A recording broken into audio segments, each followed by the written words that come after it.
ایک دو باتیں کر کے پھر انشاءاللہ اپنے بیان کو ختم کروں گا۔ چونکہ اس وقت جو مجمع ہے وہ سارا خواتین کا ہے اور ہماری جو فاضلات بچیاں ہیں ان کا ہے، یا جتنی حفاظ بچیاں ہیں حافظات ان کا ہے، تو عورتوں کے اعتبار سے ایک دو باتیں عرض کرنی ہے۔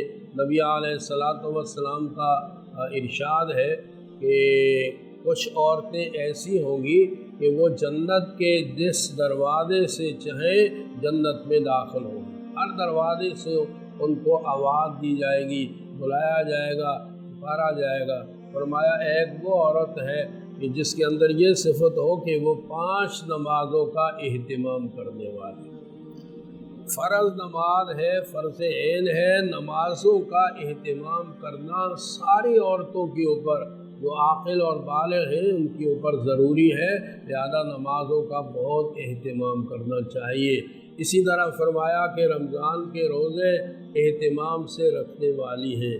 تیسری بات یہ ہے کہ ارشاد فرمائی کہ وہ عورتیں اپنی پاک دامنی اور عفت کا پورا یہ ہے کہ خیال رکھتی ہے، اور چوتھی صفت ان کی یہ بیان فرمائی کہ وہ اپنے شوہروں کی ہر جائز کام کے اندر اطاعت کرتی ہے، اپنے شوہر کی جائز کام میں اطاعت کرتی ہے۔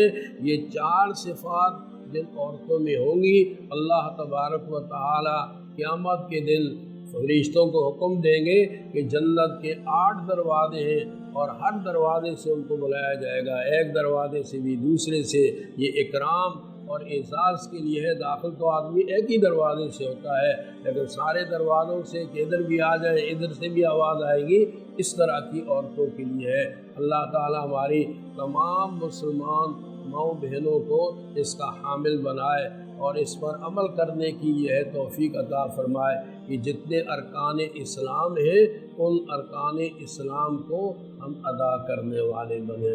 حضرت داؤد علیہ السلام کی کتابوں کے اندر ایک دعا لکھی ہوئی ہے کہ حضرت داؤد علیہ السلام یہ دعا کیا کرتے تھے، داؤد علیہ السلام کہ یا اللہ مجھے ایسا دل دے، ایسی زبان دے کہ جو ذکر کرنے والی ہو، اللہ کا ذکر کرنے والی زبان یا اللہ مجھے عطا فرما دے۔ اور دعا کرتے تھے یا اللہ مجھے ایسا دل دے دے جو شکر اللہ کا ادا کرنے والا ہو۔ اللہ کی ان گنت اور لا تعداد نعمتیں ہیں، اس لیے اللہ کی نعمتوں کا شکر ادا کرنا بھی ضروری ہے۔ یہ علم اللہ نے دیا ہے، یہ مسلمان اللہ نے ہم سب کو بنایا ہے، کتنی بڑی دولت ہے، کتنی بڑی نعمت ہے۔ اس نعمت کی قدر کرنے کی اللہ تعالی ہم سب کو توفیق عطا فرمائے۔ اسی طرح حضرت داؤد علیہ السلام کی دعا میں سے یہ بھی ہے یا اللہ مصیبتوں پر صبر کرنے والا دل عطا فرما دے۔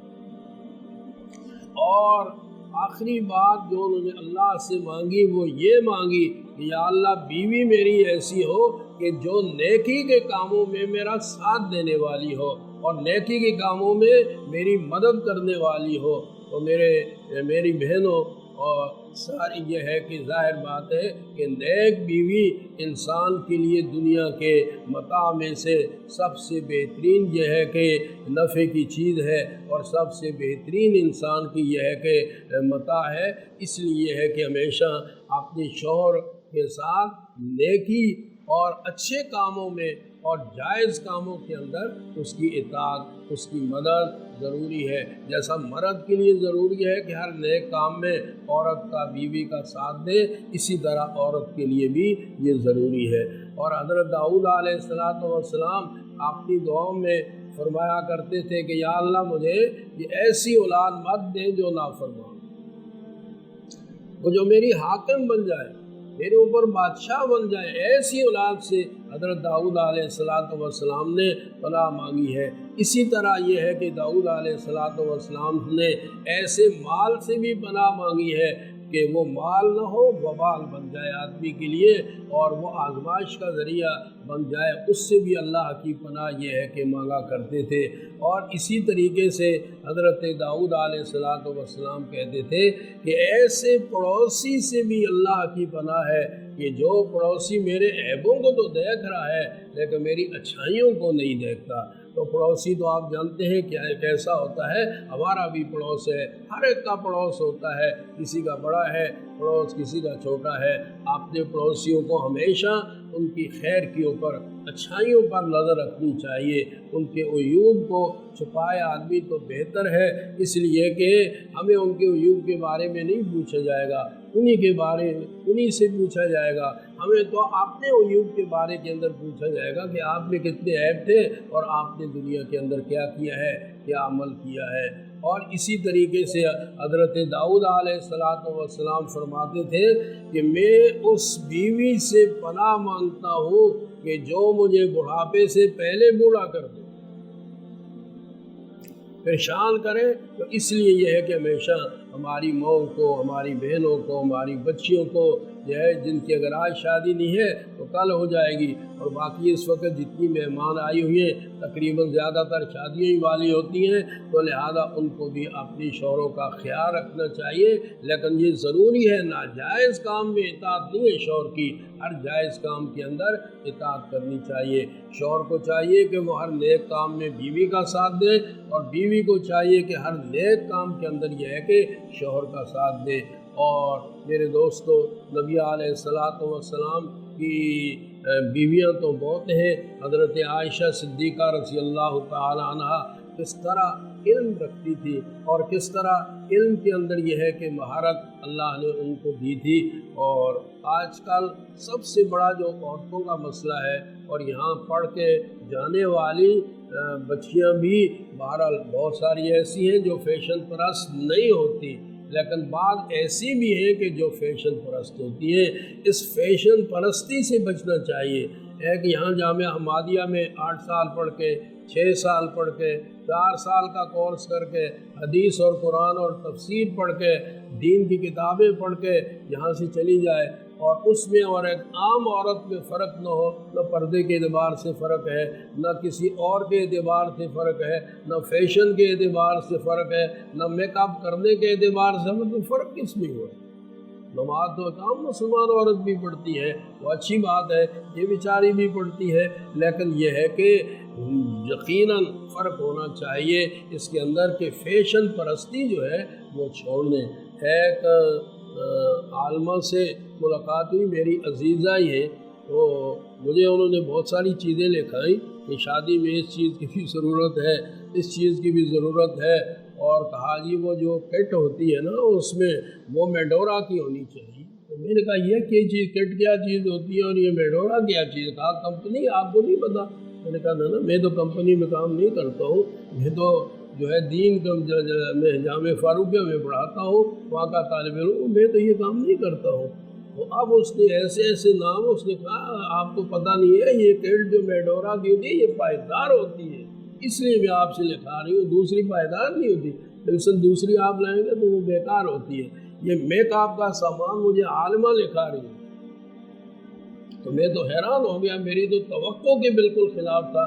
تو میں نے ان کے محتمم صاحب سے، میرے دوست ہیں، اور ان سے میں نے پوچھا یہ یہاں کی بات نہیں ہے، یہ ہری پور کی بات ہے۔ تو وہاں میں نے ان سے پوچھا کہ بھائی آپ کوئی عالمات کا یہ کورس کراتے ہیں، آپ کے مدرسے کی بچیاں پڑھی ہوئی ہیں، اور وہ اس طرح آپ کو جو ہے میک اپ کا بھی کورس کراتے ہیں ان کو مدرسے کے اندر؟ یہ تو بڑی ماہر ہے اس میں۔ ہم تو کوئی نہیں کراتے۔ میں نے کہا آپ کی فاضلات تو اس طرح کی ہیں۔